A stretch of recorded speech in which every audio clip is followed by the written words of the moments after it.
Сәлем барлықтарыңызға. Сіздермен Арайдың асханасы нағыз қазіргі кезде хит болып жатқан қазақша чизкейк дайындаймыз. Яғни тары мен талқанан чизкейк дайындайтын боласыздар. Мен де бірінші рет жасадым. Бір жасағанның өзінде идеальный болып шықты. Және де кішкене ғана осы кусогы өте тойымды болып келеді. Алдымен талқанның үстіне құмшекер және де сары майымызды ертіп салып, үшеуін жақсылап араластырамыз. Бір массаға жеткенше жақсылап араластырасыздар. Дәл осындай болып шығады. Одан кейін менде осындай формаға фольганы орап алдым. Менде 24 сантиметрлік форма болды. Дәл сонда 24 сантиметр жасайтын болсаңыздар, идеальный болып шығады қыздар чизкейктеріңіз. Алдымен астына салып аламыз да, жақсылап стаканның көмегімен болсын, тегістеп аламыз. Одан кейін жан-жағына бір келкі етіп, дәл осылай тегістеп шығасыздар қыздар. Холодильникке кемінде жарты сағатқа қалдырамыз. Енді тарымыздың үстінен ыстық қайнап тұрған сүтімізді құйып, бетін жауып қалдырасыздар. Тарымыз кішкене жұмсаруы керек. Енді ішіндегі начинкасын дайындаймыз. Творожный сырға қантты қосамыз. Мен осындай кухонный комбайнның көмегімен араластырып алдым.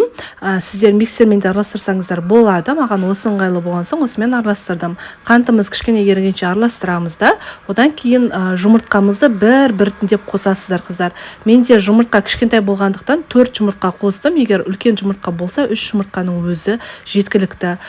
Бір рет жұмыртқаны саласыз, кішкене араластырасыз, тағы да саласыз. Бәрін бірден салып жүрмейсіздер қыздар. Бір-біртіндеп отырып салып араластырып отыруларыңыз керек. Барлығы араласып болғаннан кейін салқын сливкиімізді үстінен құйып, тағы да кремнің массасына жеткенше араластырасыздар қыздар. Мінекей осылай қою крем болады. Одан кейін тарыны көрдіңіздер ме? Сүт өзінің тарыға полностью сіңіп кетті. Осылай жұмсақ болады. Сөйтіп осылай араластырып аламыз.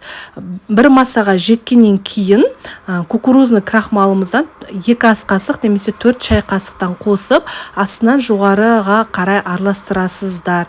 Бұл біздің чизкейкіміздің ортасы жарылып кетпеу үшін қажет. Мінекей көрдіңіздер ме? Енді салмасын осылай салып, қызып тұрған пешімізде 160 градуста 1 сағат 10 минуттай пісіріп аламыз.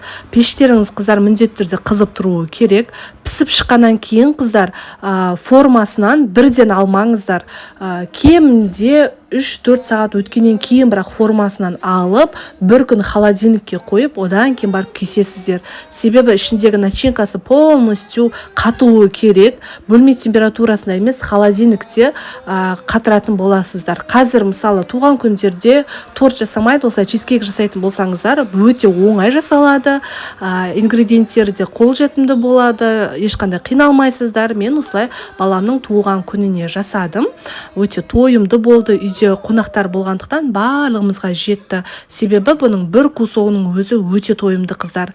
Сіздер де жасап көріңіздер. Өте пайдалы, нағыз қазақша чизкейк. Видеом ұнаса, видеома лайк басып, комментарий қалдырып, өзіңіздің жақындарыңызбен бөлісіп қойыңыздар.